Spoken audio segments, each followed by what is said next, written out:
todas, sejam muito bem-vindos à 19ª live do Instituto Nacional de Assistência Farmacêutica e Farmaconomia.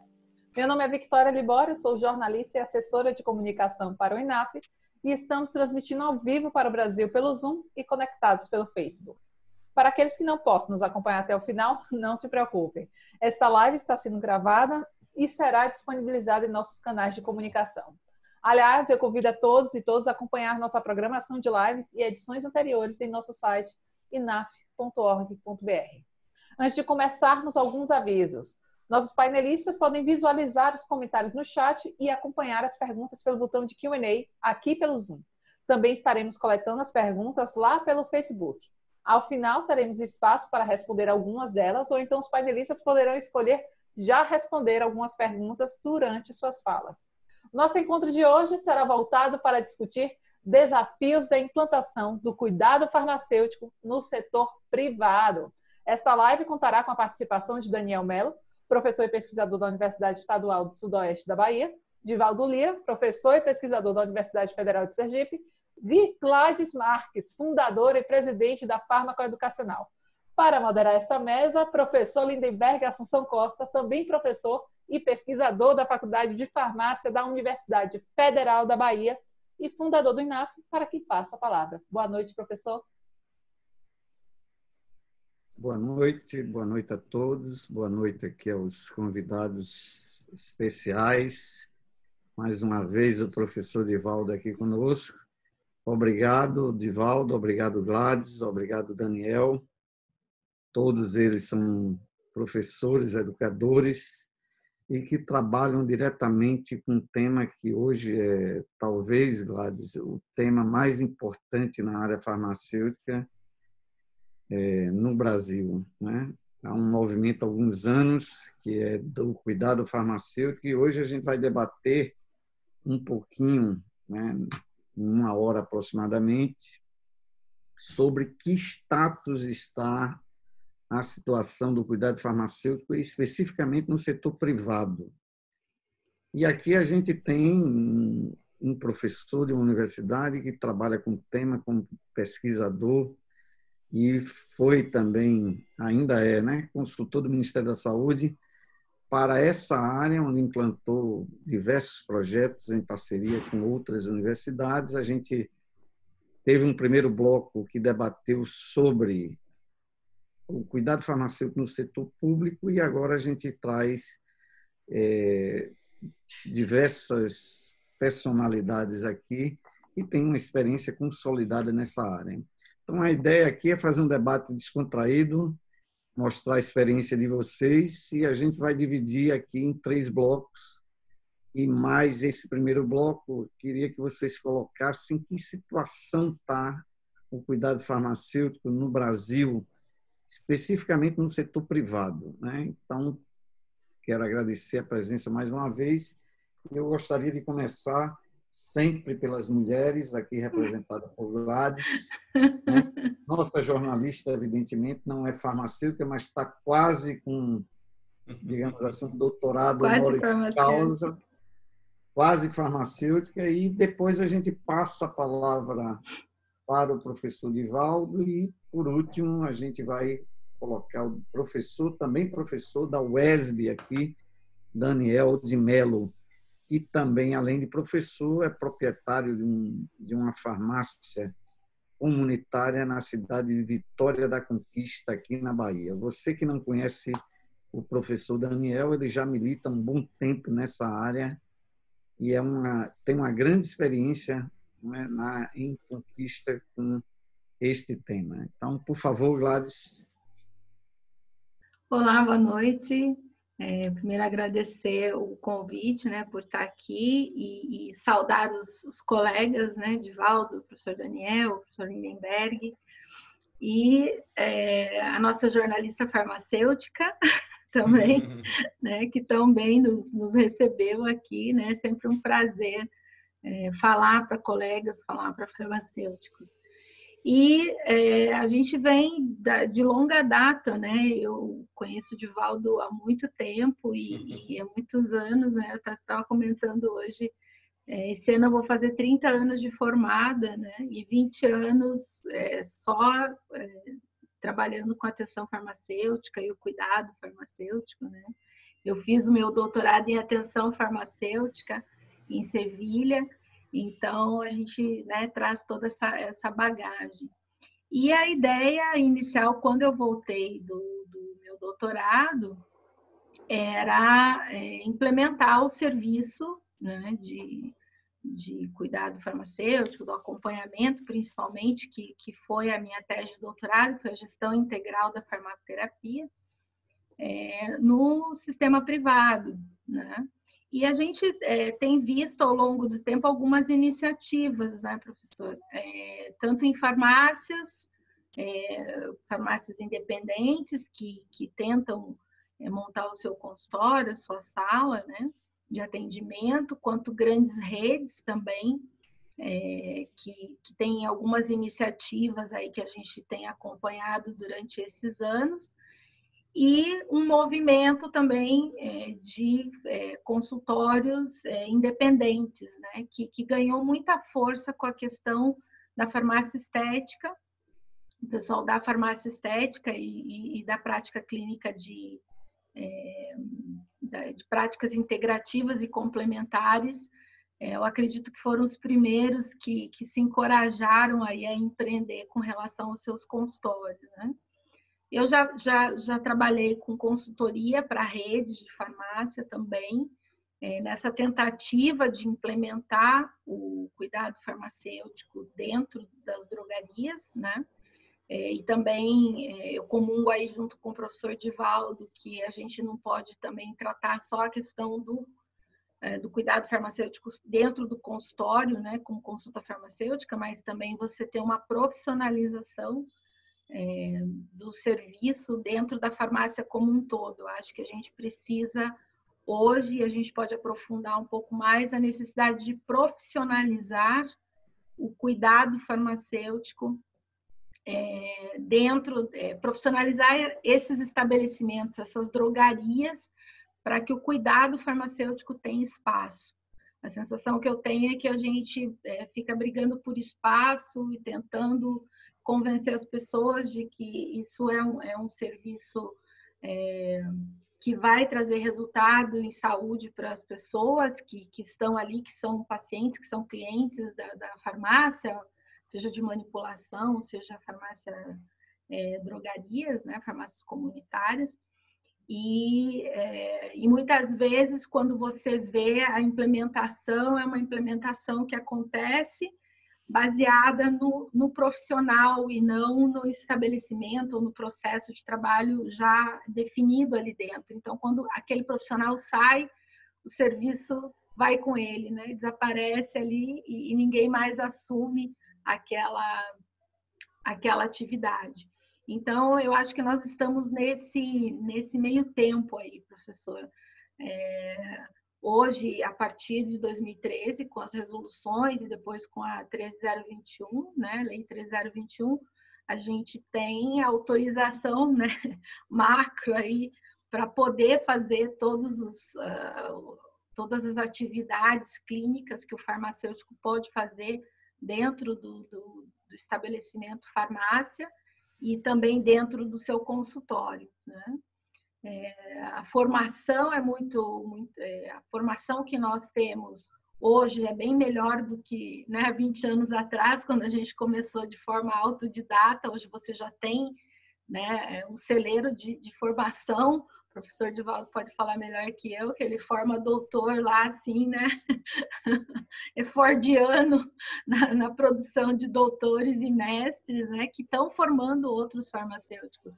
Então, eu acho que esse é o momento da gente fomentar esse processo de profissionalização das farmácias com relação ao cuidado farmacêutico e ajudar também os farmacêuticos, a gente está falando da iniciativa privada, eles entenderem que esse é um trabalho que também pode gerar renda para eles, seja dentro da farmácia ou seja fora da farmácia, com o consultório autônomo, né?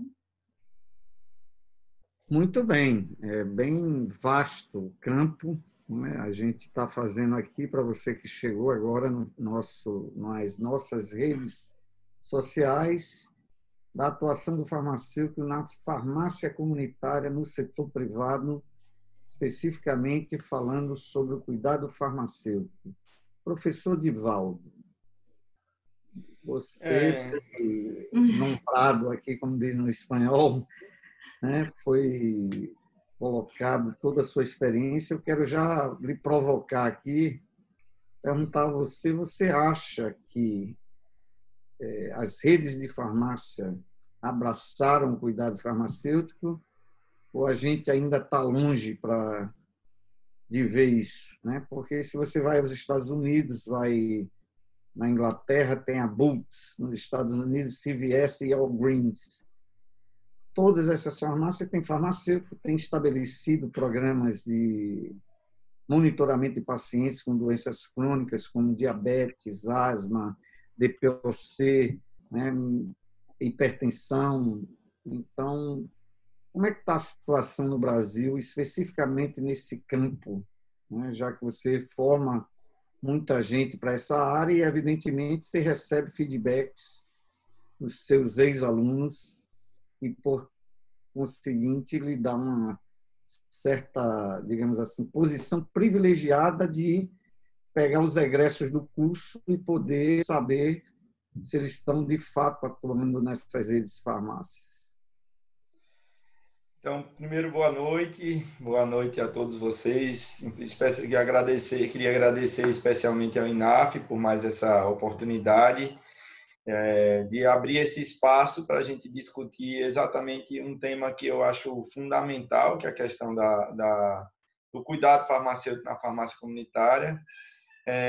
Dizer que é um prazer estar com a minha querida amiga Gladys, é um prazer também estar com o Daniel, foi meu ex-aluno, então é sempre bom a gente estar compartilhando dessas oportunidades e parabenizar também o INAF por todas as iniciativas, que estão sendo realizadas nesses últimos tempos, não só para privilegiar essa área, mas eu acho que abranger todo o campo de atuação do farmacêutico, eu acho que isso é muito positivo. Boa noite, Vitória.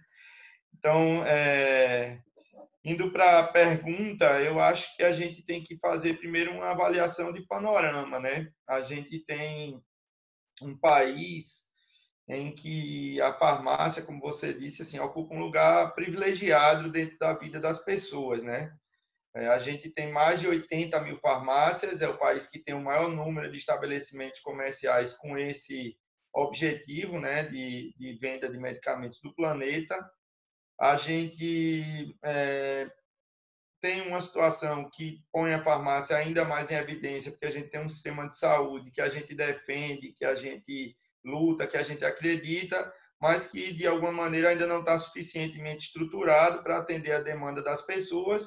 E, por último, acho que tem uma questão fundamental, que a gente tem uma cultura de automedicação muito grande no Brasil, o que faz com que a busca pela farmácia sempre esteja entre os principais, eu diria assim, uma das principais prioridades da população sempre que fica doente, né? Então, o autocuidado, ela toma um vulto maior no Brasil por conta dessa questão do próprio sistema de saúde. Antes de entrar na rede, eu queria falar um pouco rapidamente da minha história, porque eu acho que tem a ver com essa pergunta. Quando a gente começou, 20 e poucos anos atrás, eu também acabei de fazer 25 anos de formado, né? E, inclusive, amanhã eu vou estar numa live com ex-alunos, meus primeiros estagiários da vida, que eles estão fazendo 20 anos de formado, e eu fui homenageado na turma deles. Amanhã eles vão fazer uma live de comemoração desses 20 anos, eu vou estar lá. E o que eu percebo é que, na época, a gente, na farmácia escola lá da Universidade Federal de Pernambuco, a gente começou a criar um modelo de cuidado que era um modelo existente, possível, porém isolado, né? Ele está totalmente distanciado de um modelo das grandes redes da época. Do mesmo modo que a gente fez isso, a professora Gladys fez isso lá na Universidade Positivo, no Paraná, queridíssima amiga Josélia Frade fez um trabalho muito importante lá na cidade dela, em João Molevade, no interior de Minas. E a gente poderia enumerar várias pessoas que fizeram trabalhos importantes, mas de forma isolada naquela época. Naquela época foi criado um espaço, né? O próprio Ministério da Saúde fez um evento para definir um consenso de cuidado farmacêutico, de atenção farmacêutica, chamando as pessoas, principalmente, que eram referência na área de farmácia clínica no Brasil, dentre as quais a professora Lúcia Noblar, Mauro Castro, Adriano Ivama e tantos outros que naquela época protagonizaram essa história. E eu acho que até uma consequência desse processo fez com que eu, Gladys e outras pessoas, a gente se encontrasse. Eu acho que essa conjunção de fatores aí, ela vai iniciando um processo de discussão do cuidado no Brasil. O que eu percebo da época é que naquela época já tinha gente com visão internacionalizada, né, de que a gente poderia ter cuidado em redes de farmácia. Eu dei 4 consultorias, né, em grandes redes de farmácia de supermercado, que eu acho que chegou primeiro na rede de farmácia de supermercado, porque ela iniciou, né, os supermercados queriam vender medicamento na prateleira, como não foi possível, eles criaram um modelo de negócio que tinha uma farmácia dentro da loja, supermercado, e ela já nasceu com a perspectiva que tinha que ser diferente. Então, criou-se a ideia que o farmacêutico poderia estar lá. Nesse ínterim, várias empresas me chamaram na época para dar treinamento, já vislumbrando uma possível mudança de modelo de atuação profissional. Porém, eu acho que isso esbarrou em uma série essas iniciativas esbarraram, eu acho que em aspectos políticos do processo de criação de um novo modelo de prática. O primeiro deles é que, na minha opinião, de uma maneira bem sintética, talvez eles tiveram espaço para criar algo, mas talvez não fizeram as alianças mais desejáveis com gestores dessas grandes redes. Então, eles tiveram condição de contratar gente para treinar os farmacêuticos, mas se imaginava que um treinamento simples, rápido, objetivo, daria resultado efetivo na mudança de prática. Isso não foi possível e eu acredito que não será em momento algum, porque Gladys tocou em 2 pontos que eu acho fundamentais. A questão do profissionalismo, que eu acho que é algo que tem que ser desenvolvido de uma maneira mais categórica, desde a formação inicial na graduação, e a questão da definição do processo de trabalho, que é um componente do profissionalismo, né? Não se pode crer que uma profissão ela não tenha um padrão de processo de trabalho que a sociedade identifique como sendo daquela profissão. Então, essa ausência de processo de trabalho, eu acho que, de alguma maneira, dificultou a situação. Mais recentemente, eu acho que a Abrafarma abriu um espaço importante para modificação desse modelo de prática com a possibilidade de se criar cuidado farmacêutico nas farmácias comunitárias. Está havendo um investimento grande, eu acredito, em formação de recursos humanos, mas eu acho que a gente está pecando pelo mesmo problema. Eu acho que a gente não está vendo o todo e sim as partes. E por conta desse modelo, eu acho que o cuidado ele tem possibilidades de se desenvolver, porém é importante que a gente rediscuta algumas estratégias que vão fazer com que essa mudança ela de fato perenize, ela se concretize e ela se solidifique. Eu acho que esse é um ponto chave que a gente pode voltar mais adiante. Mas se a pergunta é se você acha que é possível, eu acredito que sim. Eu acho que já faz tempo que tem iniciativas isoladas, mas a gente precisa de uma ação, eu diria, mais ampliada para que a gente acelere esse processo de mudança. Eu acho que é isso. Muito bem, eu queria fazer já, passar a palavra aqui para Daniel. Ele Está no ar, Daniel, apareça. Bem, antes que Daniel apareça, eu gostaria de dizer o seguinte, que vocês tocaram num assunto fundamental, né? E tem muitos anos também que a gente ouve falar de farmácia clínica, ouve falar de cuidado farmacêutico agora, e Gladys tocou num ponto fundamental, que é o profissionalismo. E profissionalismo envolve você ser profissional e você ser remunerado por um serviço que você presta, né? Então, essa questão ela é uma questão que foi, durante muitos anos, dentro do ambiente, né, que basicamente esse movimento nasceu do público, né? Porque no privado, antigamente, ainda tem, mas cada vez menos, era o assinacêutico e não o farmacêutico. Então, hoje, a mudança da profissão com relação às diretrizes curriculares, né, que começou a dar foco, um foco muito maior à farmácia comunitária e à área de farmácia, em detrimento de outras áreas dentro do currículo de farmácia, havia uma dominância do ponto de vista político, pelo menos nas escolas públicas, que a análise clínica tinha um grande poder na formação e formou muito bem os farmacêuticos que iam para esse campo, mas fizemos um dever de casa adequado para a análise clínica, mas esquecemos da essência da profissão, que era a área de medicamento, né? Então, ou por falta de incentivo, não quero polemizar, mas assim, isso trouxe uma consequência fatal, que foi a não formar gente nesse campo durante muitos anos.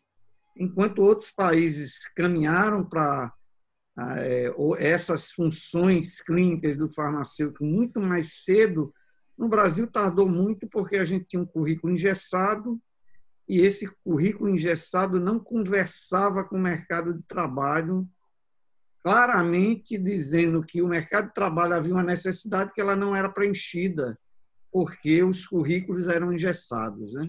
Diferente dos currículos lá fora, que rapidamente você adaptava a necessidade. É só olhar o Covid. Imagine, né, nos tempos atuais, se a gente não tivesse flexibilização para você treinar, qualificar. Então, o SUS meio que assumiu, não só na área farmacêutica, uma boa parte da formação de médicos, de enfermeiros e de farmacêuticos também. Tanto é que Divaldo, como o professor Pablo, que nos assiste aqui, e eu, dentro do Ministério da Saúde, demos continuidade, muito mais a um trabalho que vinha sendo feito, que é formar gente para essa área, né? Então, há uma certa carência. O que eu quero dizer com profissionalismo? Porque me pareceu um bom tempo, por esse problema de formação, isso parecia mais filantropia e mais abnegação do que profissionalismo. Era a vontade das pessoas em ter um trabalho clínico reconhecido do que você ser remunerado por esse trabalho, né? Então, digamos assim, os pioneiros eram muito mais amor à camisa do que, digamos assim, profissionalismo. Fazia porque via que era necessário. E hoje a gente está em outra situação. E aí, baseado nessa situação, eu quero perguntar a Daniel de Mello, professor da UESB e empreendedor no campo da farmácia comunitária, proprietário de farmácia. Daniel, você acha que é possível fazer cuidado farmacêutico e, ao mesmo tempo, ser remunerado por isso?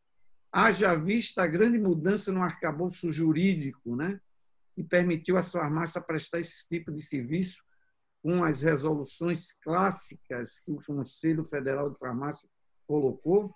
Você acha que tem como a gente associar uma atividade de comércio com a prestação de serviço, com a Lei 13.021 nos coloca essa oportunidade? Já veio logo matando no peito. Liga o microfone, por favor. Ligue o microfone, meu filho. Calma, não se empolgue. Eu vou primeiro agradecer, para depois falar a situação que você me colocou, colocar o professor Edivaldo para falar primeiro, né? E fazer um panorama desse. Gleides também, né? Outra sumidade. E aí você e todos já são, né? São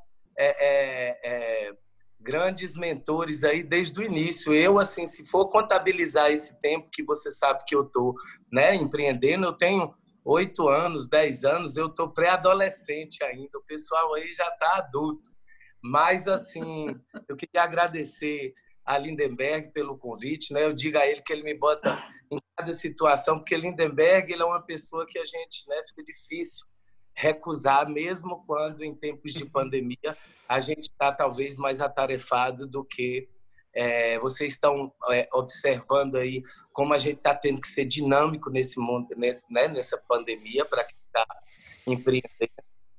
Eu vou agradecer, né, a oportunidade, né? Jamais eu ia negar uma discussão dessa, né, inusitada para mim, né, por estar aqui com duas pessoas, né, experientes, né, duas pessoas que têm uma prospecção futura, de que eu acho que, assim, quando ele perguntou, eu vou ser bem direto aqui, sim, dá e está sendo, né? Para mim está sendo. Eu costumo dizer que nessa época de pandemia, né, a gente tem todo esse panorama triste, mas eu consegui, né? Eu posso lhe dizer que mais uma patente minha saiu, né? Mais um artigo, né? Em uma revista A1 saiu novamente. Então, a gente tem que tirar proveito da pandemia no sentido de fazer acontecer, porque se a gente realmente estar como profissional para resolver problemas, esse é o momento. A gente não pode resolver o problema quando o mundo está em brisa. A gente vai resolver o problema quando o mundo está em pandemia. Então, eu vou assim fazer um panorama, e eu já fiquei muito contemplado nas falas, porque vocês têm uma experiência com a atenção farmacêutica, mas vocês vão no mesmo foco, que é onde eu tenho, eu acho que uma grande experiência, que é na qualificação farmacêutica, na formação farmacêutica. Né? Nesse novo panorama, eu estou presidindo uma comissão, né, quanto coordenador de colegiado do curso de farmácia da UESB, que estou, né, sou professor de farmacognosia, desenvolvo produtos inovadores, mas tenho uma parte, né, do meu trabalho dedicada à inovação, e essa parte de inovação, eu estou lá na farmácia comunitária. Nessa farmácia comunitária, a gente trabalha com 3 tripés, né? Um tripé que é aquele comercial, econômico, organizacional. A dispensação precisa sim estar funcionando. Eu costumo dizer que o farmacêutico ele precisa de uma formação desde a limpeza até a atenção farmacêutica. Quando chega um farmacêutico para estagiar, ele fica meio chateado quando eu peço ele para fazer uma limpeza da nossa sala, né? Que hoje a gente faz teste rápido para o Covid. Graças a Deus nós somos uma farmácia, né? Somos microempreendedores, somos cadastrados no Simples Nacional, mas tem muita farmácia grande em Vitória da Conquista, né? A farmácia comunitária vem de farmácia comunitária, né? E nós somos a primeira farmácia, né? Só tem lá uma farmácia de rede que faz, e nós estamos, então, o farmacêutico precisa, né, fazer a limpeza, aprender a fazer a limpeza da sala. E muitos acham que isso, né, poderia ser menosprezar o trabalho. O cuidado, como a gente está falando do cuidado, vai desde o início, né, do processo de limpeza, desde o cuidado a atender às legislações, desde o cuidado de observar esses momentos, né, de mudanças drásticas no panorama, da gente ter a habilidade de construir protocolos, né, ter a habilidade de observar essa mudança rápida de RDCs, de observar RDCs emergenciais. Para o farmacêutico que ainda não notou, muita dessa responsabilidade está vindo para cima de nós. E é preciso a gente assumir. Como o professor colocou aí agora, num treinamento de grande rede, parecia que em um treinamento rápido, né, iria se resolver o problema da assistência farmacêutica no sistema privado. Mas o problema da assistência farmacêutica no privado é a qualificação. Hoje a gente está passando por um momento que é necessário valorizar a ciência nesse país. Se nós, farmacêuticos que estamos nessa linha de frente, eu digo que se existe uma linha de frente zero, nós somos a menos um. Somos nós que estamos ali na farmácia com aquele paciente ainda não diagnosticado, né? Somos nós na farmácia que estamos ali trabalhando diretamente com as desinformações e fake news que hoje assola, né, no mundo da saúde. Então, a gente já tinha um trabalho pedagógico que era feito de educação em saúde, que hoje dobrou nossa jornada. Além de um processo de construção, nós temos que trabalhar um processo de desconstruções de informações falsas, porque alguns ainda insistem em brincar com esse tipo de coisa, né? Então, assim, eu vejo que é totalmente possível, né? Hoje a gente, apesar de não ter todos esses farmacêuticos, né, que a gente tem, principalmente, eu vou dizer aqui, eu não vou falar um pouco de grandes redes, eu fico mais preocupado com o microempreendedor, porque uma grande rede, ele só precisava um pouco de acreditar e investir, mas o investimento deles ainda é tímido. É tímido porque se uma grande rede, eu tiro pelo município de Vitória da Conquista, uma cidade de 300 mil habitantes, a gente tem uma grande rede que só tem serviço farmacêutico em uma de suas redes. Talvez se fosse uma assistência, né, em todas as unidades, aí sim eu diria que não fosse um investimento tímido. Mas se já é difícil, né, esse primeiro investimento, não é fácil para um microempreendedor ter uma sala de assistência farmacêutica.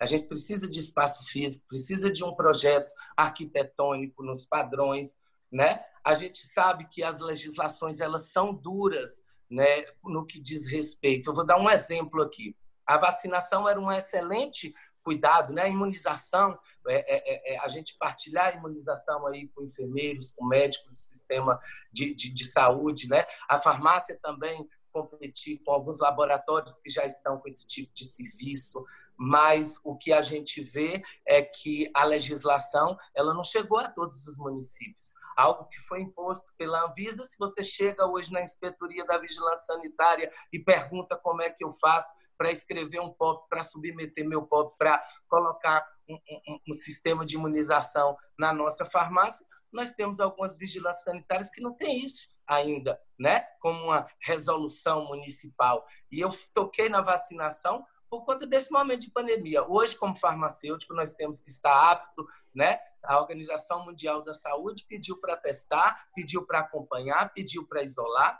Muitas vezes, quando eu tentei colocar isso na farmácia, me falaram, você vai espantar os seus clientes. Eu falei, não, eu vou esclarecer, porque será que é melhor entrar um paciente que eu não sei se ele está com Covid ou não, ou saber e orientá-lo bem e deixar, né, e adotar um POP de higienização e sanitização adequado para que eu possa receber com segurança os meus pacientes, né? Então, a gente não pode brincar com os fatos, né? A gente tem que encarar os fatos como eles são, mas oportunidades não faltaram. Logicamente que eu não estou dizendo de alguns tipos de oportunidades, como casos como a ivermectina, né? Então, muitas vezes, o empreendedor ele enxerga, né, nesse tipo de atividade como se fosse, vamos ganhar aqui enquanto está vendendo a ivermectina, enquanto não vende com receita. A gente sabe que isso para uma farmácia que tem um foco no paciente, é difícil. É difícil, mas dá. É preciso ter uma formação mais qualificada, mais ética, né? E saber que o farmacêutico, o compromisso é seu. Quem faz o nosso salário somos nós. Quem sabe quanto a gente quer ganhar, também somos nós, né? Mas não é só... eu fico um pouco indignado quando eu vejo. Basta querer. Não basta querer, não. Tem que ter foco, tem que ter plano de atividade. Eu acho que isso tudo e tem que ter qualificação e formação, né? Então, esse é o início. Obstáculos nós temos, aí eu acho que eu deixei diversos, que dá para a gente virar a noite aí batendo um papo, mas essa é a realidade. Ela é dura, mas ela é suportável, tá? Olha, eu não chamei você à toa, né? Eu dei risada aqui na hora que ele estava falando, porque veja que ter paixão pelo que faz é importante. E Daniel, né, obviamente, todos nós, a gente está mais comedido porque está mais coroa, né, Divaldo? Mas com o mesmo entusiasmo, mas assim, eu trouxe, convidei Daniel aqui para a gente ter, evidentemente, essa noção da realidade de uma farmácia no interior da Bahia, né, que não é não é qualquer interior, é Vitória da Conquista, nossa, né, Suíça baiana. Está fazendo quantos graus aí, Daniel? Quantos graus aí? Eu estou na Cidade Sol, que eu divido a Suíça Baiana, né, o empreendimento com a farmácia, e a Universidade Estadual, que fica no campus de... Mas Jequié também está frio, mas lá está uma sensação térmica de uns 7 a 9 graus, viu? Pois é, um privilégio. Eu estou aqui morrendo de calor.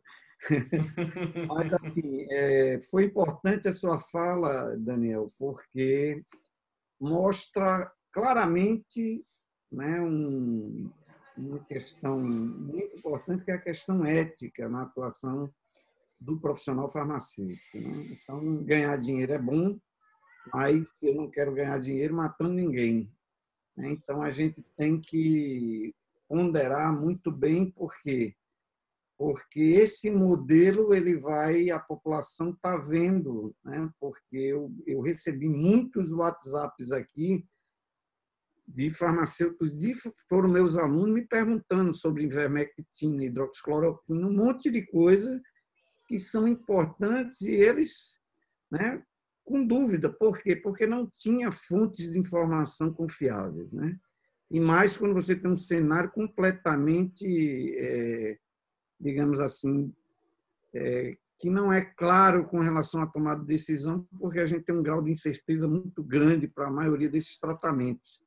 Mas muito importante sua fala, Daniel, para a gente trazer assim a realidade nua e crua, né, de uma pessoa que quer colocar um empreendimento como uma farmácia e da responsabilidade em cima desse negócio, né? Porque não deixa de ser um negócio, porque você tem uma atividade comercial também associada. Então, é muito importante o que você trouxe, porque eu acho que a questão ética ela é muito importante, né?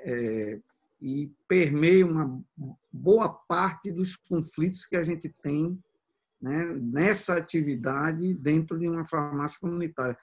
Gladys, eu queria que você me falasse um pouquinho, né, sobre esse, digamos assim, conflito entre o comércio e o cuidado farmacêutico. É possível a gente conciliar? Eu não gosto muito de polemizar, mas eu vou fazer uma observação. Eu assisti uma aula de Linda Strand aqui, quando ela veio dar, né? E uma das questões que ela colocou foi exatamente essa: que fazer uma atividade dessa dentro de um comércio é uma coisa muito, digamos assim, desafiadora, né? Por quê? Porque a pessoa que vai para uma farmácia, ela vai em busca de um produto. Então, não vai em busca de uma consulta. Esse é um ponto. Mas há os advogados também que isso também representa uma oportunidade de você prestar um serviço. Você está em que lado da balança? Ou você está no meio e acha que é possível fazer essa conciliação de forma ética, competindo com, digamos assim, uma lógica de volume de vendas, né, de, por exemplo, bonificação de técnicos de farmácia, não diria nem técnicos, vendedores, né? O que você acha? Ou é uma luta? Estou fazendo perguntas que são importantes, evidentemente, vocês estão aqui para dar a melhor opinião. Sim.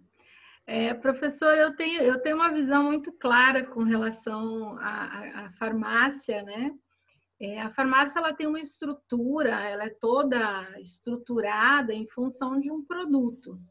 Tanto que a gente chama varejo farmacêutico, estamos no varejo comercial, as farmácias e drogarias chamam de loja, né? Então todo mundo chama de loja, e loja vende produto. Então, todo o modelo de negócio de uma farmácia, de uma drogaria, ele está baseado na venda do produto. Ponto. Qualquer comércio onde você vai comprar alguma coisa, o vendedor, quando ele faz a venda, ele te explica como funciona aquele produto que você está comprando, né? Você vai comprar um vinho, né? Você tem lá o especialista em vinho que te ensina a harmonização do vinho com carne vermelha, carne branca, como é que você armazena esse vinho, se esse vinho tem validade ou não. Então, isso é característico da venda, né? Você tem um produto ali de qualidade, você tem informações de como utilizar melhor esse produto, né? Então, a farmácia, ela acaba tendo essa característica de venda de produto. Só que esse produto, ele é um produto que não é um vinho, não é um queijo, não é um pneu, não é um carro, não é uma televisão, é um medicamento, né? Então, o mínimo que se espera é que a pessoa saiba o processo de uso desse medicamento, como é o processo, como deve ser o processo de uso, né? E aí a gente está falando num serviço que é característico desse tipo de estabelecimento, que é a dispensação. Ponto. Que é um ato farmacêutico e que as pessoas que vão lá, como consumidores, devem exigir até a informação correta de como fazer o uso daquele medicamento, é o mínimo, né? Então, e um bom atendimento, lógico, né? Facilidade de acesso, tudo isso a gente vê que o varejo farmacêutico melhorou em muito. Se você olhar as farmácias antigas, você vê que teve uma mudança de layout em função de você facilitar sempre a venda, facilitar o acesso àqueles produtos, né, que estão ali à venda. Então, a ideia, o modelo de negócio é vender produtos, seja ele medicamento, produto de beleza, né, todos os outros produtos que nós temos ali dentro da farmácia. Ponto. E tudo isso, a gestão é feita em função do produto, o marketing é feito em função da venda do produto, e o farmacêutico, que é o responsável técnico por esse estabelecimento e que está ali na dispensação, ele também tem que garantir o produto.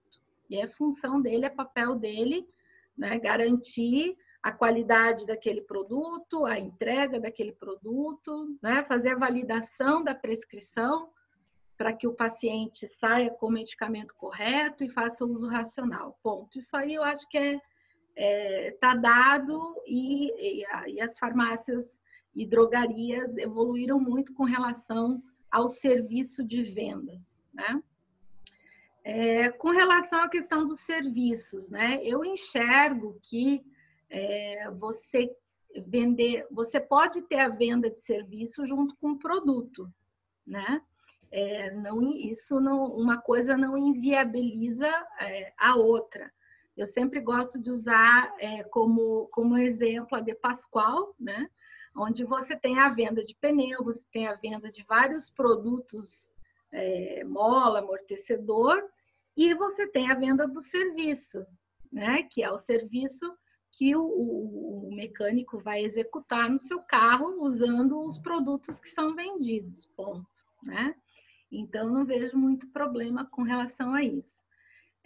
O que eu acredito é que você precisa ter esse ponto de convergência entre o objetivo de você ter um serviço dentro da farmácia, né? Ter esse ponto de convergência com o produto, que é onde a gente tem a maior dificuldade. Porque se você pensa em medicamento, a ideia é vender mais, né? Então, a ideia do vendedor sempre é vender mais. Quando você tem ética, você vende para quem necessita, né?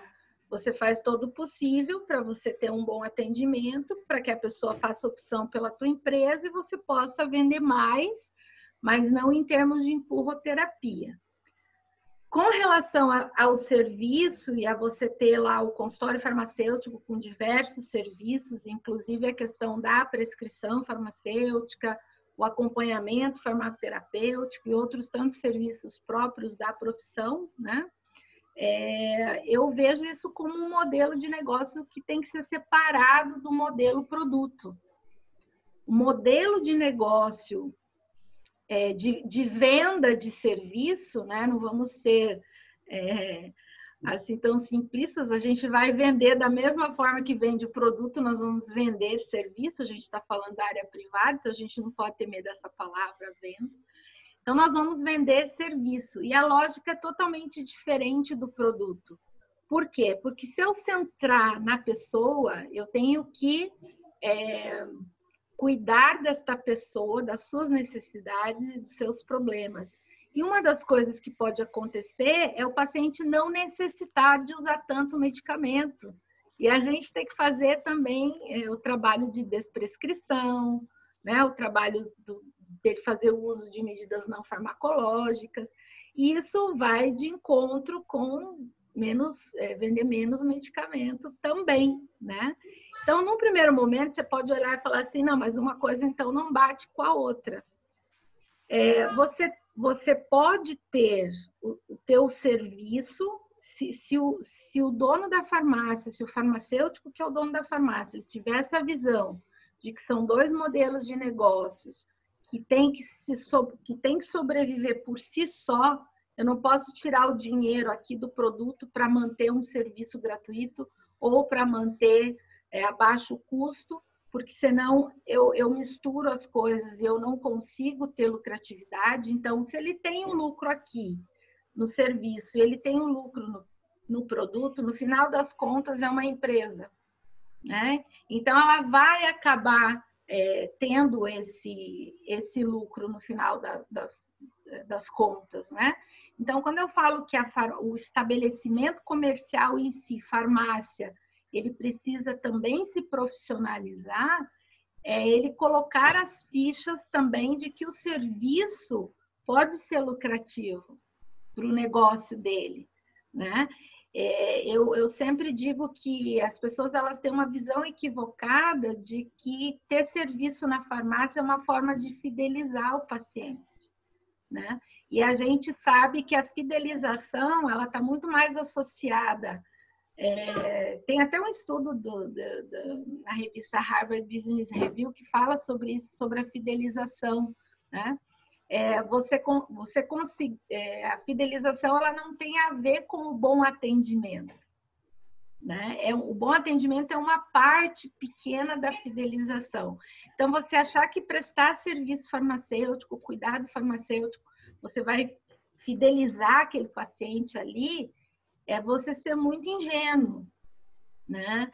Porque não é só isso, né? Você precisa gerar resultados em saúde para que aquela pessoa que está ali tenha uma percepção de valor daquele profissional, daquele serviço e esteja disposto a pagar por aquilo, né? E aí ele também vai ele pode perder uma venda? Pode, mas ele ganha no serviço, né? Ele ganha no resultado que ele vai gerar para aquele paciente, e é isso que constrói, né, para um modelo de negócio de venda de serviço, é resultado de saúde. Não adianta, você tem que dar resultado. Se você não der resultado, o serviço em si não tem valor, né? Então, a gente precisa pensar, eu sempre falo isso, e essa é a minha posição, que se eu quero prestar cuidado farmacêutico na farmácia, eu tenho que entender aquele consultório farmacêutico lá dentro como um modelo de negócio próprio, que trabalha ali dentro. E, de alguma maneira, ele tem que estar conectado com o estabelecimento também que vende produto, né? Então, é uma mudança de cultura que tem que acontecer, né, dentro desse comércio varejista. Olha, excelente explanação, parabéns, eu concordo plenamente com você, né? A gente não pode ser ingênuo, achar que essa mudança ela vai se dar simplesmente porque você atendeu bem, foi simpático, né, com o cliente. Porque qual é a diferença nossa para um balconista? Eu costumo dizer que se você quer ser profissional, você tem, em primeiro lugar, que estudar muito, né? Porque não existe sucesso sem esforço, né? Então, você tem que compreender onde você está e saber atuar dentro desse cenário. Então, parabéns, Gladys. Eu acho que eu compactuo e concordo com o pensamento, né? Tem algumas perguntas aqui que já a gente vai fazer. Eu queria fazer uma provocação, Divaldo. Eu estou direcionando o debate para onde a gente quer. Divaldo, você como formador de pessoas, né, como professor de uma escola, como um cara que treinou muita gente e treina, né? Como é que você vê esse diagnóstico, que ela foi tão precisa e Daniel colocou pontos tão, né, da realidade, falou inclusive num tripé de ação que ela didaticamente colocou aí. Você acha que a gente está no caminho? Porque, assim, se você pega o ensino, eu estou focando em você no ensino muito mais do que no serviço, porque a gente já tem duas pessoas aqui. E eu acho que o grande desafio nosso está exatamente nessa mudança de cultura que envolve digamos assim, uma massificação no sentido de formar pessoas que vão entrar no mercado e capacitar quem já está no mercado, que não teve aquela formação que a gente acha que deveria ter, né? Pelo menos quem formou nessas áreas e diz que cuidado é prática, né? E a educação permanente envolve você pegar um indivíduo no seu habitat de prática e ele aprender fazendo. Você acha que a gente está... Qual é o seu diagnóstico? Estamos na metade do caminho, estamos engatinhando? Ou como é que eu só faço perguntas desafiadoras, lógico. Mas pela sua impressão e vivência, né, nesse meio, você acha que a gente está no caminho certo? Então, antes de responder sua pergunta, eu queria só acrescentar, assim, apimentar o que Gladys e Daniel falaram, que eu acho que tem muitos pontos que a gente também tem que... porque eu acho assim, que a resposta ela nunca vai ser... categórica. Ela nunca vai se basear num caminho só, ela tem que considerar um contexto, né? Então, vamos lá nos contextos que eu queria trazer. O primeiro contexto é que, em qualquer lugar do mundo, a farmácia se baseia em 4 pilares. Um sanitário, porque a farmácia é um lugar que as pessoas vão normalmente porque precisam. Normalmente, ninguém vai para a farmácia porque gosta de ir para a farmácia. A farmácia é um estabelecimento de saúde. Ele é um local que ele é técnico, porque, a priori, ele deveria ter um posicionamento dentro de uma comunidade, por isso que o nome é farmácia comunitária, de atendimento a uma necessidade específica. Então, o indivíduo vai procurar um medicamento porque está doente, ele precisa de uma ajuda específica e eu tenho que ter alguém tecnicamente qualificado para poder me orientar, visto que o produto, o medicamento, ele tem um risco agregado.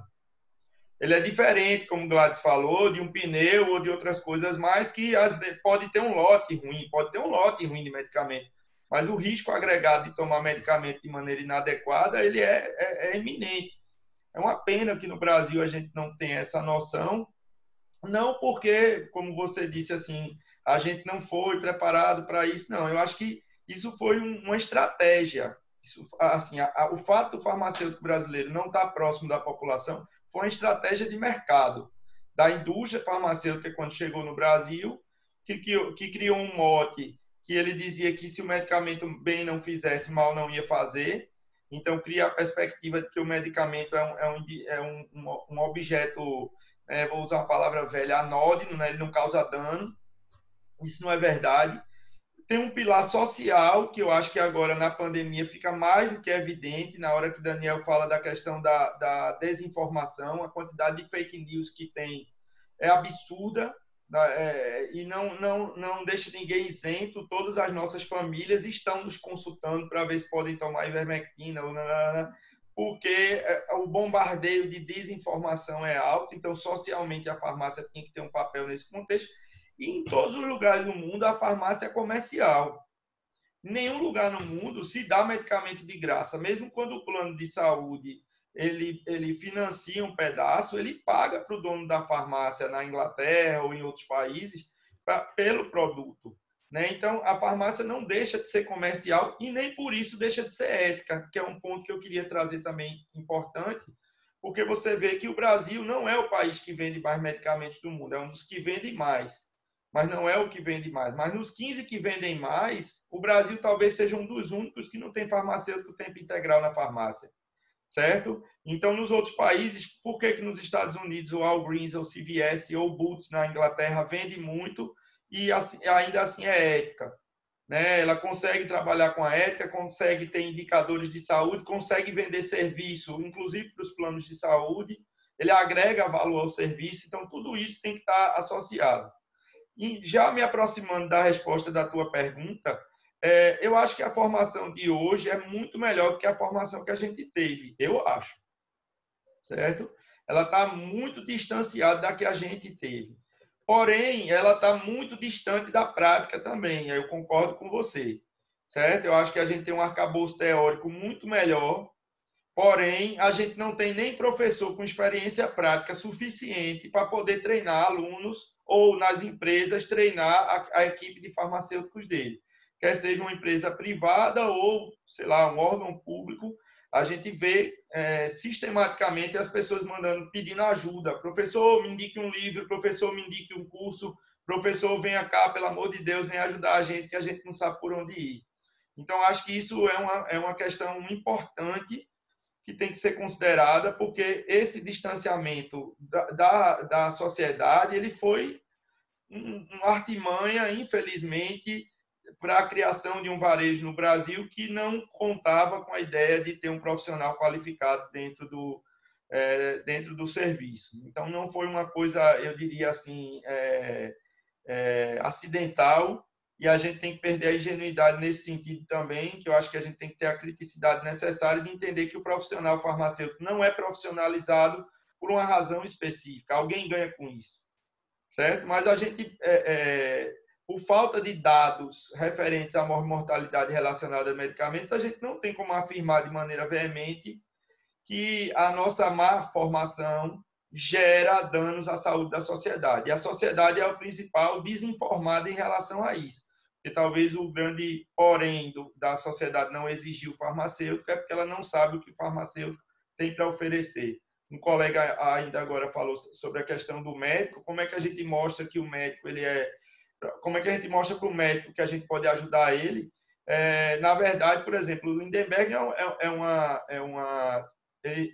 uma figura, como é que eu diria assim, que pode fazer isso, porque há mais de 20 anos ou mais, né, nem sei, lá na Bahia, o pessoal do hospital das clínicas atende junto com os médicos.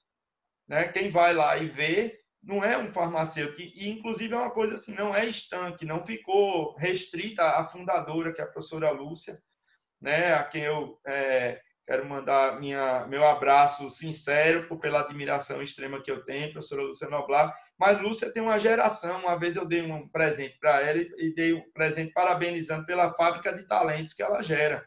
Né? Ela vem gerando há muito tempo e existe um contexto. Né? Mas o que é importante destacar é isso, é que talvez exista esse distanciamento, o professor que não fica dentro de um laboratório com tubo de ensaio, muitas vezes ele é mal visto dentro daquele conjunto, ele não é considerado um bom professor, um bom pesquisador, né? Eu vivo isso na pele, já foi pior, mas eu sei que os meus alunos estão vivendo isso na pele de uma maneira talvez mais atenuada, porque o tempo passou, graças a Deus. Mas a gente também, além de uma formação melhor, porém ainda insuficiente, a gente também tem um arcabouço legal muito melhor do que a gente tinha há 20 anos atrás. Né? A gente teve a oportunidade de contribuir com a elaboração da 585, da 586. Eu acho que a 585 ela é absolutamente libertadora. Eu acho que ela dá alforria para o farmacêutico, ele não ficar preso estritamente à questão do estabelecimento comercial. Ele tem liberdade, como o Gladys colocou, para ir para um consultório, montar um local dele. E eu acho que dentro da farmácia ele também tem liberdade. Com a Lei 13.021, isso fica patente. A gente tem uma lei que diz que a maior autoridade dentro da farmácia é o profissional que tem um aspecto sanitário, ou seja, é o farmacêutico que é a maior autoridade da farmácia. A farmácia é um estabelecimento de saúde. Mas o que gera estranhamento para mim é que muitos farmacêuticos não sabem dessas coisas. Por isso que antes de responder o que você me perguntou de maneira muito pontual, eu faço questão de levantar esses pontos, porque isso é muito importante. Quando o Gladys fala da questão de agregar valor, e isso não está restrito ao atendimento, você pega o próprio sistema inglês ou o próprio sistema australiano, onde a Boots, por exemplo, que é uma rede privada lá na Inglaterra, ela é notificada pelo NHS sobre os pacientes que estão indo mais para a urgência. Ou seja, os pacientes que custam mais caro. Os pacientes que ficam internados. Então, o sistema de saúde notifica a farmácia e a farmácia faz atendimento remoto. O farmacêutico chega aí na casa do paciente fazer atendimento, avaliar, fazer a revisão da farmacoterapia desse paciente. Então, eu acho que é uma visão absolutamente mais profissional. E, para ser bem objetivo no que você me perguntou, tem um estudo muito bom de uma portuguesa chamada Inês Nunes da Cunha, que eu ainda não tive o prazer de conhecer, mas o trabalho dela é maravilhoso, porque ela faz uma comparação dos currículos da Europa e dos Estados Unidos. E nos Estados Unidos, o currículo é muito voltado para a clínica. O profissional ele tem dois focos, a farmácia comunitária e o hospital. Lugar de farmacêutico é nesses dois lugares prioritariamente. Então, lá na Inglaterra, os países de língua inglesa, por exemplo, eles conseguem dar esse enfoque maior. E aí, esse farmacêutico tem 6 fisiopatologias, 6. E aí, com 6 fisiopatologias, um cara lá na Inglaterra tem muito mais liberdade de prescrever um medicamento, tem muito mais segurança para prescrever um medicamento do que a liberdade que a 586 nos dá da gente prescrever medicamento no Brasil. Acho que a gente tem uma série de situações que tem que ser consideradas. Para finalizar a minha fala, eu acho que assim, o nosso currículo, eu acho que assim, primeiro o Conselho Federal de Farmácia está tendo um papel de protagonismo importante nos últimos anos, está dando espaço para o cuidado crescer. Eu acho que a gente tem uma série de situações, inclusive na influência do Conselho sobre a definição do currículo com um direcionamento maior para o cuidado. Isso pode ser positivo e eu acho que isso é importante. O Ministério da Saúde, porque há mais de uma década vem investindo na formação de recursos humanos para assistência, para a gestão da assistência e também para o cuidado. E mais recentemente as grandes redes de farmácia que também estão trabalhando dentro dessa perspectiva de trabalhar numa lógica de massificação do serviço. Porém, como eu disse, para massificar o serviço é também necessária uma mudança de cultura que passa pela profissionalização, né, dos profissionais de saúde, dos profissionais farmacêuticos, para que eles se enxerguem profissionais de saúde, melhor dizendo, e para definições claras dos processos de trabalho de cada um dos serviços que podem ser ofertados, da dispensação até o acompanhamento farmacoterapêutico dentro do consultório. E eu acho que isso não vai acontecer de uma hora para outra, né? Eu acho que isso não vai acontecer de uma hora para outra, não é no mestrado, no doutorado que eu vou adquirir isso. É no somatório dessas questões e principalmente no investimento individual, né, que a gente fez, cada um de nós aqui investiu individualmente para ser um farmacêutico diferenciado, né? Então, eu acho que o investimento individual é importante porque a gente não pode ficar esperando as instituições tomarem as decisões por nós. E para eu não ser, e só para eu não perder, uma última coisa que eu queria falar é o seguinte: nosso grupo de pesquisa agora está estudando o profissionalismo na perspectiva do mercado de trabalho. A gente está procurando os empregadores e perguntando a eles qual é o farmacêutico que eles queriam ter. Eu acho que isso é muito importante, porque a fábrica de formação, que é a universidade, ela está numa situação de muito conforto. Se o consumidor não reclama, quem prepara o produto não está nem aí para o que vai sair. E eu acho que a gente tem que cutucar o consumidor, pode ser uma rede de farmácia ou o SUS, para que ele exija das universidades algo mais coerente com a realidade. Porque eu acho que é um absurdo, tanto o SUS como o privado está gastando em formação profissional quando a gente já devia sair pronto da universidade. Você Muito queria bem. uma provocação, eu trouxe claro. outra. Você contou muito bem, e o contexto que você trouxe aí é fundamental para que a gente não...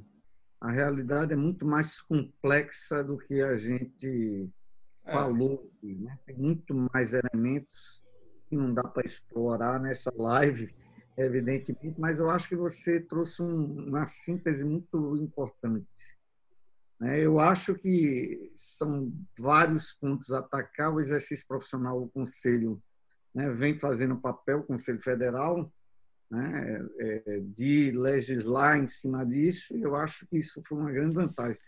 Bem, Daniel de Mello, por favor, apareça.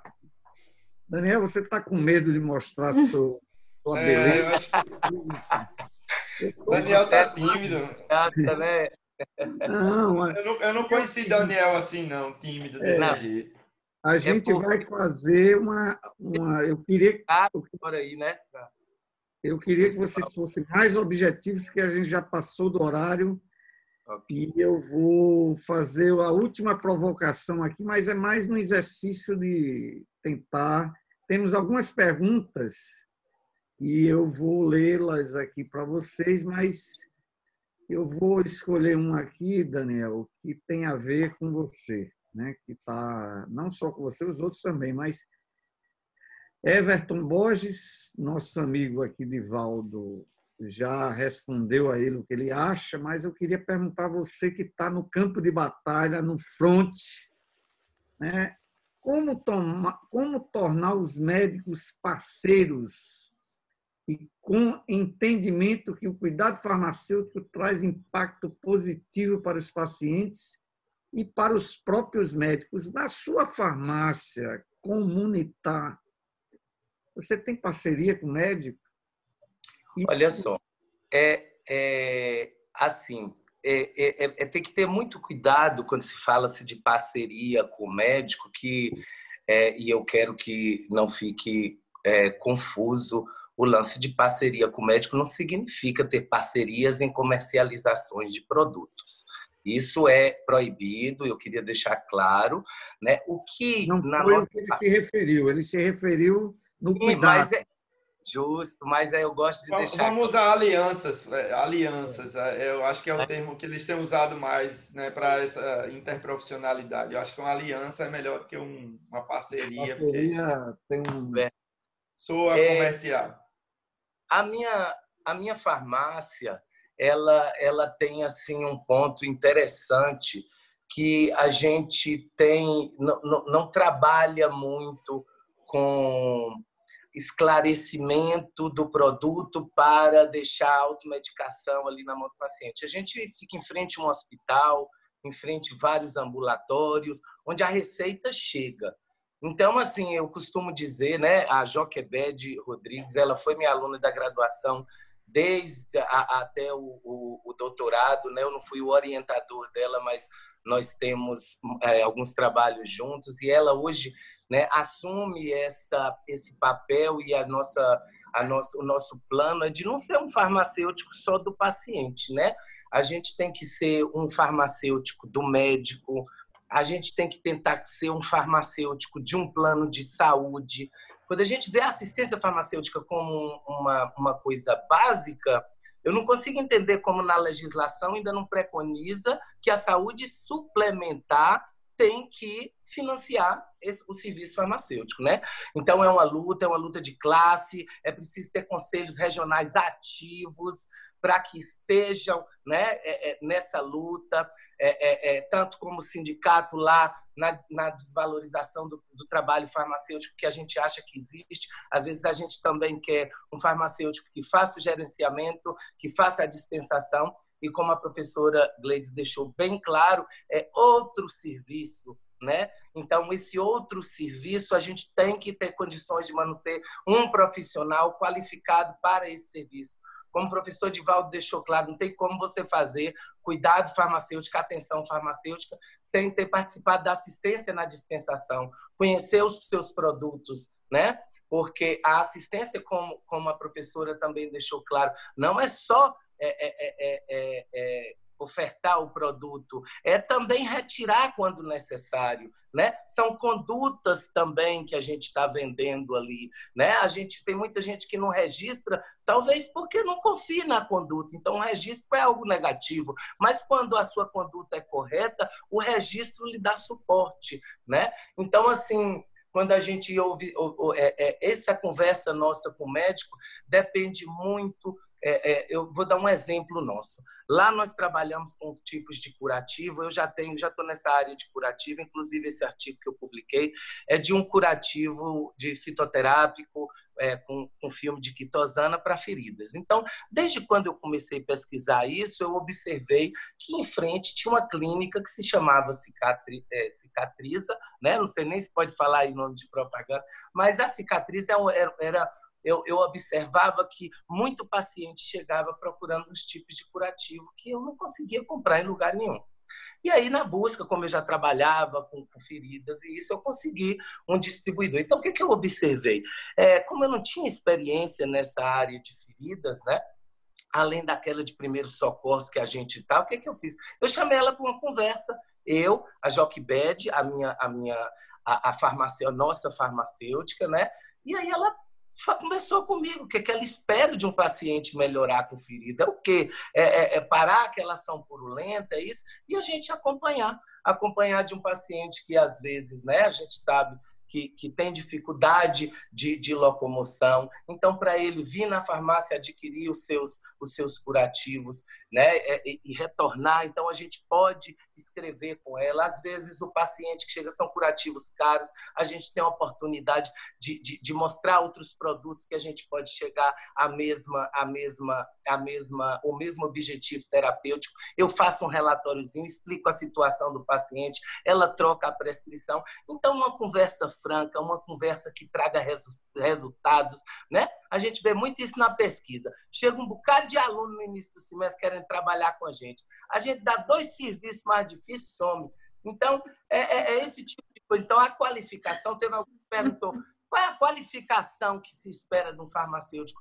A da farmácia comunitária, eu espero um farmacêutico formado em qualquer coisa que valorize a ciência, que ele aprenda a procurar, que ele aprenda a evidenciar a sua intervenção. Sua intervenção tem que ser evidenciada cientificamente, né? A gente precisa ter um farmacêutico que valorize isso, ele já tem uma nota acima de qualquer outro em uma entrevista para que ele possa, né, junto com a gente, junto com a equipe comunitária, né, colocar novos serviços farmacêuticos, ajudar, né, em serviços específicos de cuidado. A gente tem outro cuidado aí muito importante e que vai precisar muito da gente, que é o uso do canabidiol.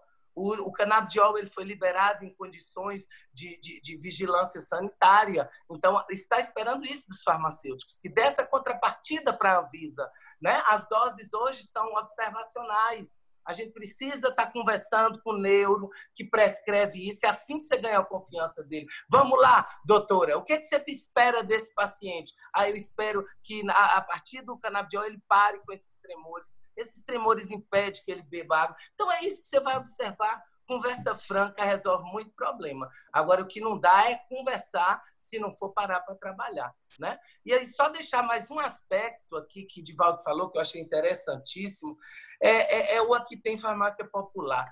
Quando ele falou, né, de uma parceria público-privada aí, e você está certíssimo, Divaldo, quando você coloca assim, de que tem gente ganhando em cima disso. Por quê?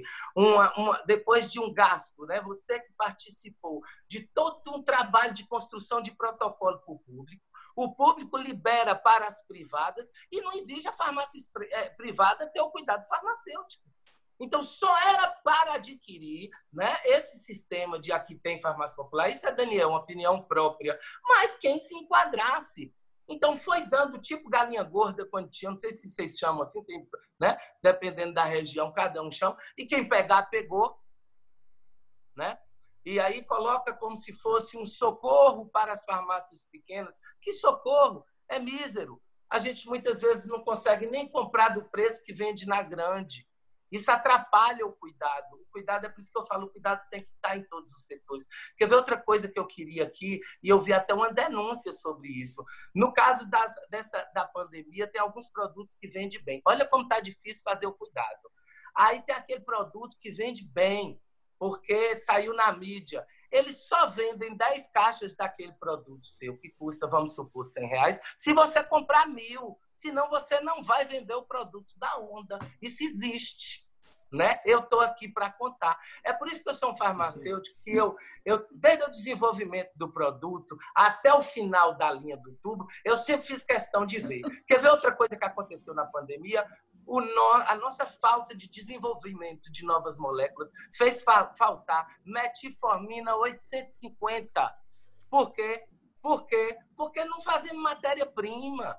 Que a gente compra matéria-prima de fora. E no momento da pandemia, eu não vou vender para o vizinho. Eu não vou dar açúcar para o vizinho, sendo que o café daqui está amargo. Entendeu? Então, a situação é dura, a situação vai em mais blocos. Eu adorei, Divaldo, quando você falou que a discussão hoje ia ser ampla. E eu sabia que a gente sentado numa mesa, sempre a discussão é ampla. E eu só consigo catar rapidamente para conversar. Né? Uhum. Mas eu acho que, de uma forma geral, é isso. Os planos de saúde só vai pagar a consulta farmacêutica quando a ANS baixar lá e registrar. Olha, porque... E quando tivermos mais dados, né? Dados reais, mostrando para o plano de saúde se a gente evitar tantas internações, né, por mês, que aquilo... A gente precisa de relatório disso, né? De pegar assim, chamar o plano de saúde para uma conversa e falar, ó, me dê seus 10 piores pacientes aí. O que é 10 piores? Como diz eles lá, né, das operadoras, perder uma carteira desse. É o quê? Aquele diabético que agora é insuficiente renal, ele perdeu a carteira desse cara. Ele não ganha mais R$1 em cima desse cara. Então, é isso que a gente tem que trabalhar. Tirar esse cara daí, não deixar esse cara perder a carteira e levar isso à frente. Né? Só assim a gente vai conseguir os espaços. Tá bom, gente? Muito bem. Boa, né? Boa. Felizmente, a gente já está chegando ao final. Tem algumas perguntas aqui que eu queria que você fosse bem objetivo. Primeiro, tem uma para a Gladys diretamente, mas tem algumas do ensino que eu queria que vocês comentassem rapidamente. Né? Uma pergunta sobre a padronização do ensino de cuidado, se deve ter um padrão. A outra, qual seria a formação necessária? Mestrado, doutorado, aperfeiçoamento? Né? Porque faz uma crítica direta. Temos um modelo, por exemplo, julga isolado os modelos de Minas Gerais, aqui de Divaldo, são modelos importantes, mas isso não está disseminado em todo o Brasil. Então, que formação, né, devemos ter no ensino também? E, Gladys, uma pergunta específica para você, né, e tem uma aqui que coloca, eu acho que duas em uma, né? Ele fala de um modelo de consórcio, de cooperativas de farmácia, né? E ele coloca que pode ser uma questão importante para estruturar as farmácias diante desse cenário, né? O crescimento frente às redes. Não seria o ponto do hoje o próprio farmacêutico em conjunto, em forma de cooperativa, por exemplo, deixar de ser apenas empregado e passar a ser empreendedor? E uma que é sobre os produtos vendidos numa farmácia, Gladys, tem uma tributação variada, que é diferente de uma tributação de serviços. Isso vai dificultar muito o gerenciamento do negócio? Ou você acha que os farmacêuticos proprietários conseguem gerenciar mais isso? Então, assim, primeiro a do ensino, que é necessário, né, é o que eu perguntei inicialmente, o que é que faz a gente massificar e padronizar essa prática, né? Por favor, bem objetivo nas respostas. Pode começar, Divaldo, depois. Obrigado. Você está se coçando aí. Estou demais. Eu te conheço. Obrigado. Então, em relação à padronização de ensino, eu acho que, na verdade, a gente está vivendo um momento histórico importante e todo mundo que tem influência dentro dos cursos de graduação, de alguma maneira, tem que se envolver com os núcleos de educação dos NDEs, para poder ver se a gente consegue, de alguma maneira, ter um cuidado de fato, né, verídico, sendo feito. A gente sabe que muita universidade está mascarando a mudança curricular, né, está mascarando a mudança curricular e a gente dizendo que um monte de coisa que não é cuidado passa a ser, isso não é verdade. Eu acho que assim tem que ter um investimento forte na questão da prática. Eu acho que a gente tem que brigar para ter prática na graduação, a gente tem que brigar para que o farmacêutico faça a residência, que eu acho que é um ponto-chave, né?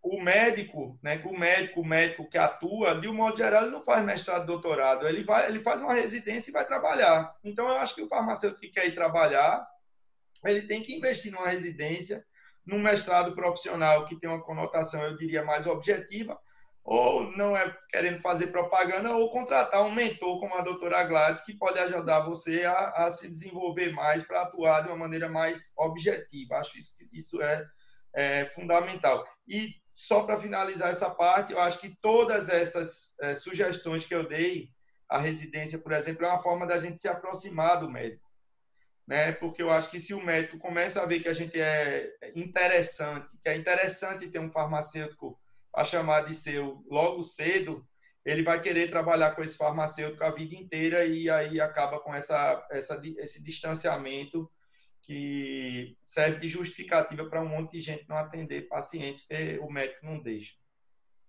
Tudo bem. Gladys, rapidamente. Só colocando a questão do ensino, né, que eu trabalho mais na especialização, eu vejo que a gente está ainda engatinhando nesse quesito, porque assim, todas as matérias, as disciplinas de especialização, se você for ver nos currículos de universidades americanas, espanholas, portuguesas, isso tudo já está na graduação. E nós estamos tendo isso na pós-graduação.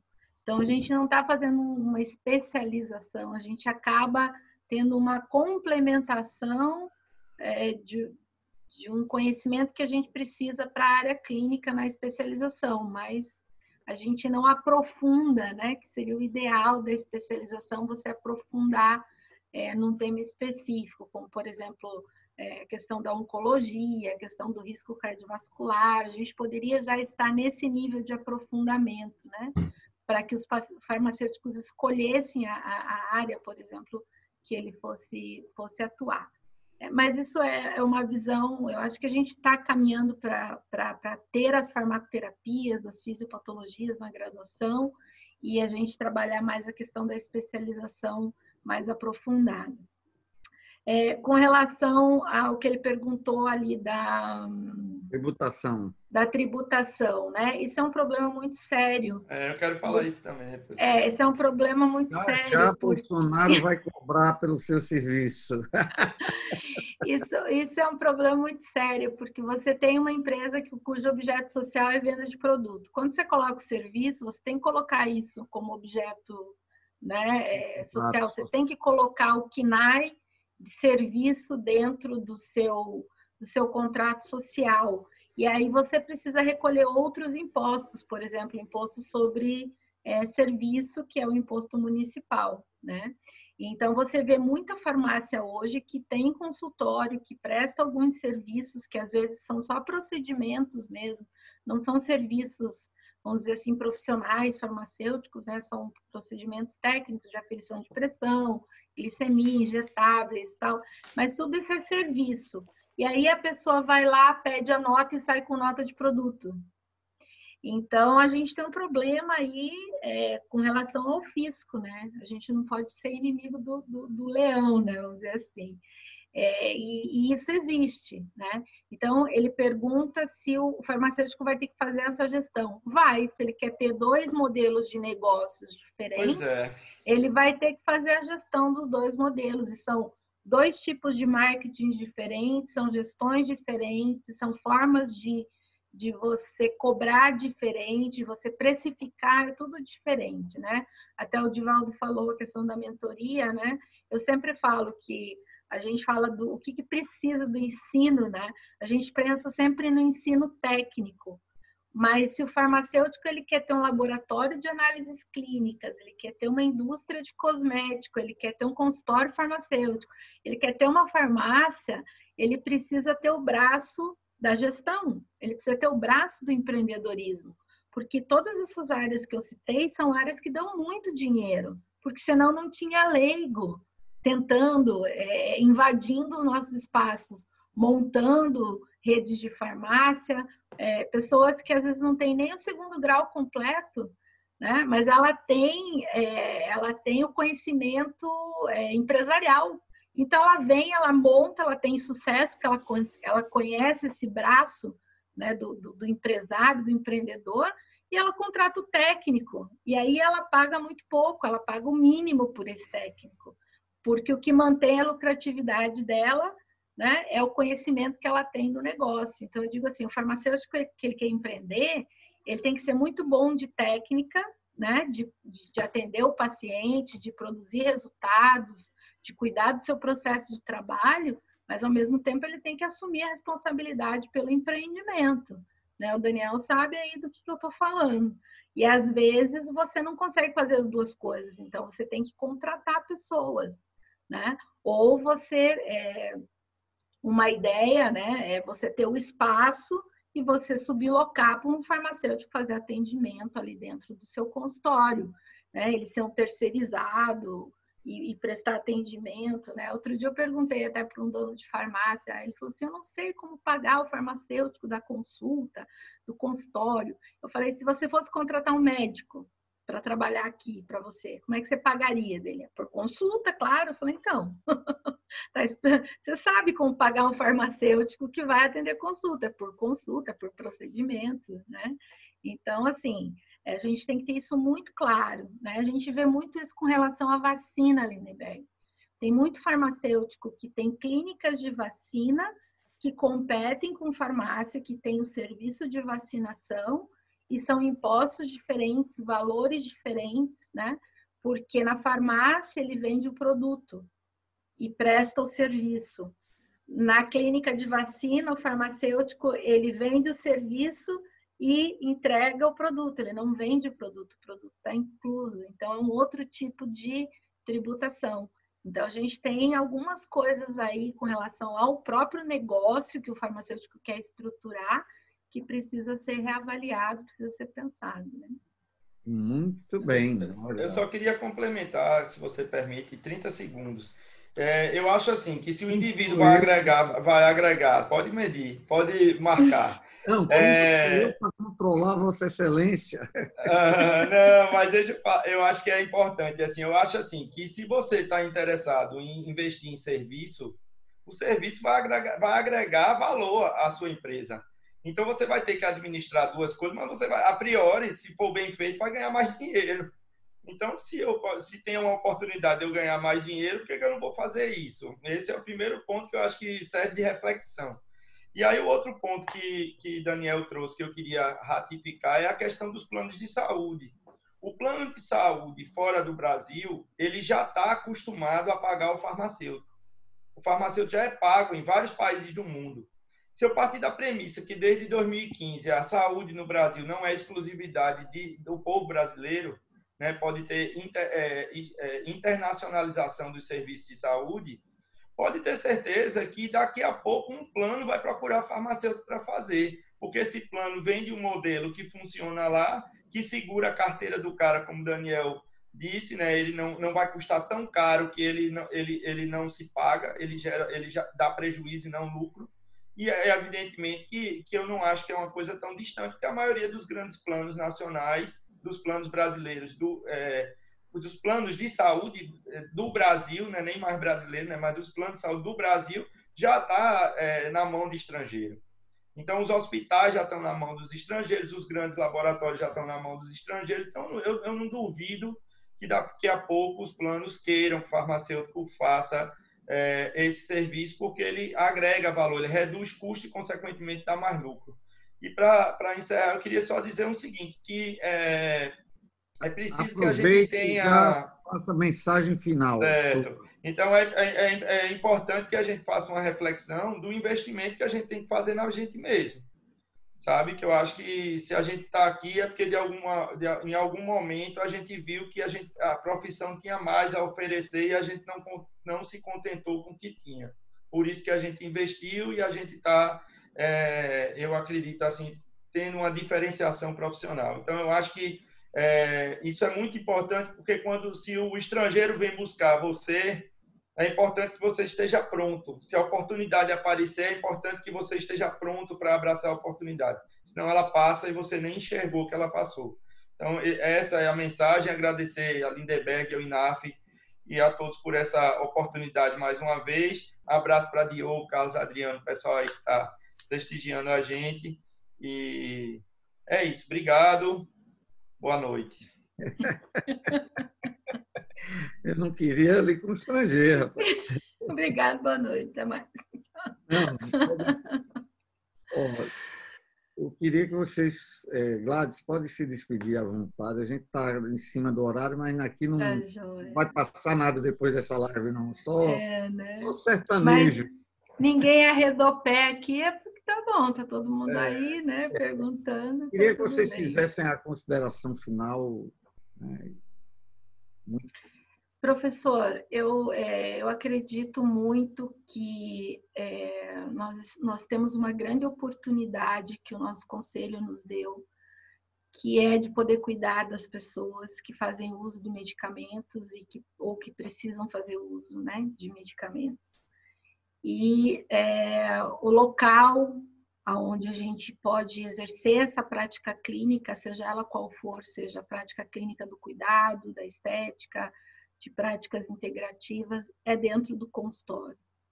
E que esse consultório ele é um negócio, seja fora da farmácia ou seja dentro da farmácia. Então, a gente precisa ter esse entendimento.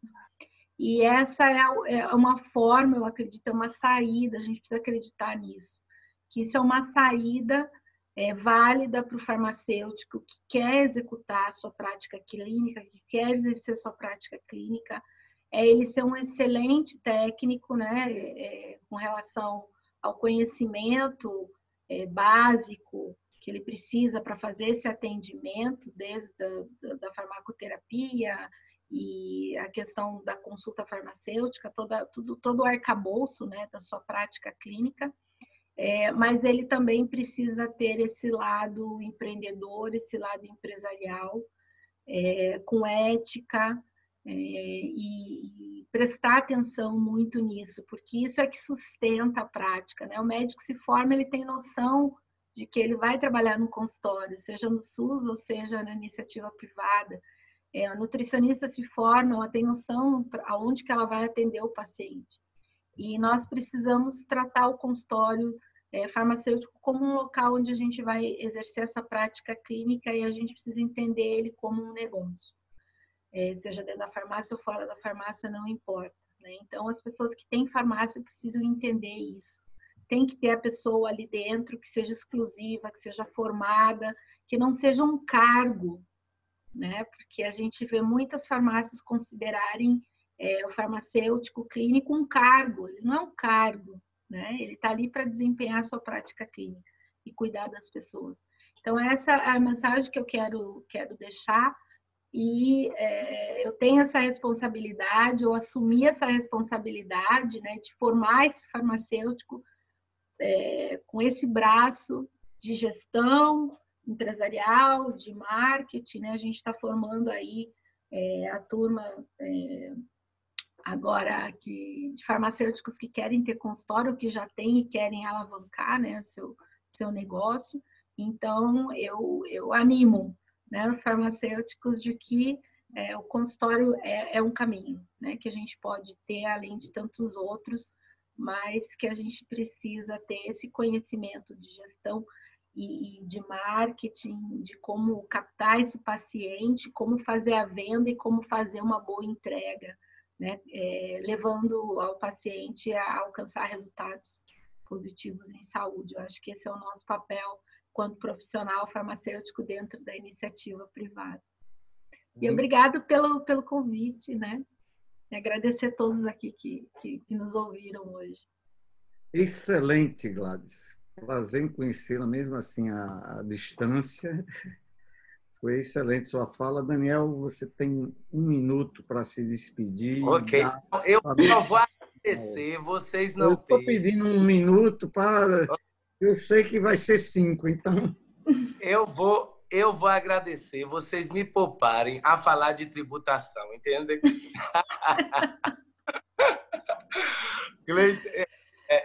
Vocês estão me entendendo. Mas, assim, né, eu queria agradecer. Foi, assim, formidável essa discussão.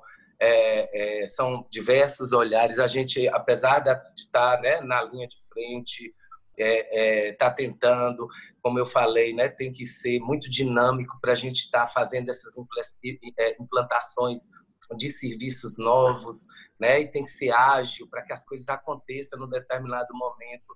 Mas, né, aí está o exemplo, né, desses 2 farmacêuticos aí que tiveram, né, aí na live de exemplos de que se hoje está difícil, já esteve mais difícil. Eu acho que isso que tem que ficar aqui. Nós estamos com um passo à frente. Antigamente não tínhamos Gleides da vida que consultoriavam. A gente tinha que criar a nossa própria metodologia. Nós não tínhamos referência, né? Até com os novos projetos pedagógicos, quando a gente falou, vai ter que ter foco no paciente, vai ter que ter comunicação, vai ser generalista. Nós, como coordenadores, arrancamos os cabelos. Meu Deus, de onde a gente vai, né, mensurar se a gente está fazendo correto? Mas hoje está aí, né, os cursos.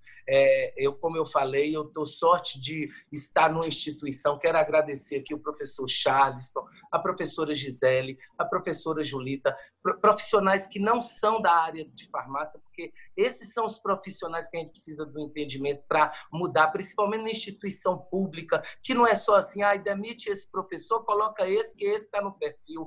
A gente tem que ter a colaboração de quem não é farmacêutico, mas está formando farmacêutico, para dar esse novo olhar. E a gente teve isso na Universidade Estadual do Sudoeste da Bahia. Eu não tive problema algum nessa mudança, com novas diretrizes, né, de colocar todo no jeito que a gente sabe que o Conselho Federal melhor pensou, né, a Comissão de Ensino Federal se debruçou sobre isso, para a gente tentar formar. A gente vai ter que avaliar, né? A gente tem algumas metodologias de avaliação, mas esse é tipo a pandemia. A nossa atitude hoje, a gente vê em 15 dias, né? Assim, a nossa de formação, nós vamos ver nos próximos anos. Cremos que estamos no local certo, na hora certa e com o dinamismo de estar tentando modificar. Eu digo sempre a minha comissão de reformulação de curso. Reformulação de curso, plano de negócio, quando a gente termina já está atrasado, né? Na pandemia, quem não queimou o plano de negócio não chegou até o final dela, tenho certeza. Meu plano foi queimado umas 2 vezes em 3 meses de pandemia. Mas estamos com o plano atual, porque terminamos de fazer essa semana o nosso novo plano para essa nova fase, uma fase que a gente acredita que a vacinação, a gente como farmácia privada vai ter que ajudar, não vai ser fácil imunizar todo mundo, mas a farmácia comunitária quer estar a postos e mais nessa nova empreitada e colocando que essas resoluções venham a ser executadas, que não pode ficar no papel. Então, os nossos conselhos precisam atuar nisso, ajudando que a gente consiga implementar. Porque, às vezes, a lei é criada lá, gente, e no município é difícil. Você que faz consultoria, Gleides, pode falar para a gente. Não é fácil. Você chega num estado igual São Paulo, sua consultoria acontece. Se você for chegar no interior, você sabe que vai ser difícil, vai ter que ir para a vigilância, procuradoria de prefeitura. É um trabalho dobrado. Aí, quando você cobra mais, nego reclama, não é assim? Mas o orçamento, mas Daniel está em São Paulo, as coisas aqui já estão estruturadas, nós vamos ter esse trabalho. Então, eu não vou me alongar, vou pedir a vocês, né, licença né? E pedir desculpa se não conseguir esclarecer, né? Lindenberg fala que a empolgação são poucos lugares que deixam a gente falar tudo e chorar nossas mágoas e contar nossas vitórias, né? Então, aqui é o lugar e o evento dele também. Eu gosto muito dos debates que ele coloca, né? Lá no evento dele. A gente tem a oportunidade de chegar, né? Lá para aquele fiscal, para o pessoal da ANS e falar o que a gente realmente acha, né? Tá ok? Muito obrigado. E obrigado aí mais uma vez também pela confiança. Muito obrigado, Daniel. Sempre muito empolgado e eu gosto de você por isso, pela espontaneidade, sinceridade. Bem, passamos hoje muito do tempo porque cuidado farmacêutico não dá para falar em uma hora, minha gente. A gente tem que queimar muita pestana e se debruçar nesse tema. Tem algumas perguntas, eu peço desculpa às pessoas que não foram respondidas ou contempladas, mas a gente vai encaminhar a resposta.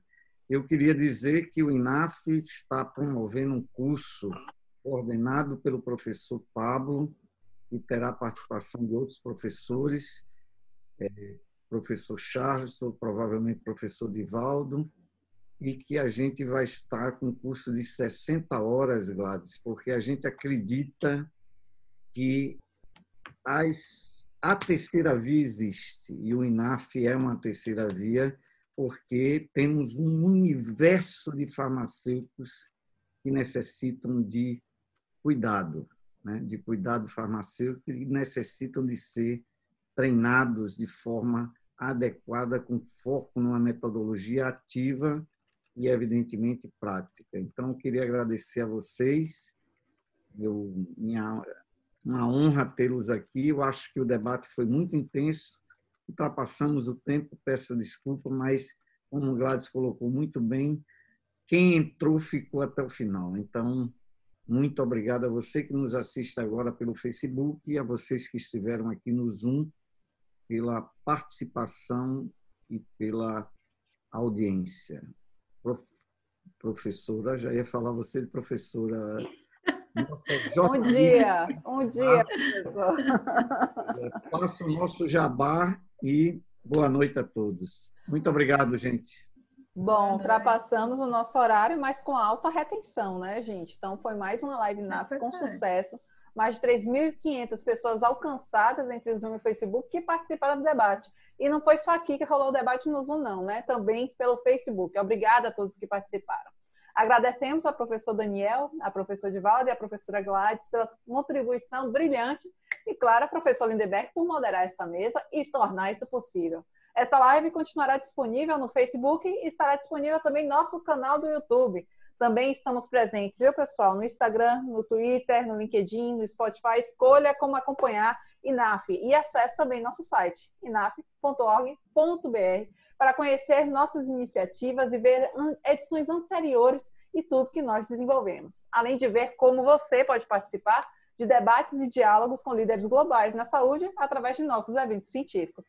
Também os convido a publicar e divulgar seus trabalhos em nosso Jornal de Assistência Farmacêutica e Farmaconomia, ujaf.org.br, uma revista científica aberta para compartilhamento de pesquisas e experiências. Acompanhe nossos canais de comunicação para saber novidades e outras ações promovidas pelo INAF. Obrigada a todos e muito boa noite.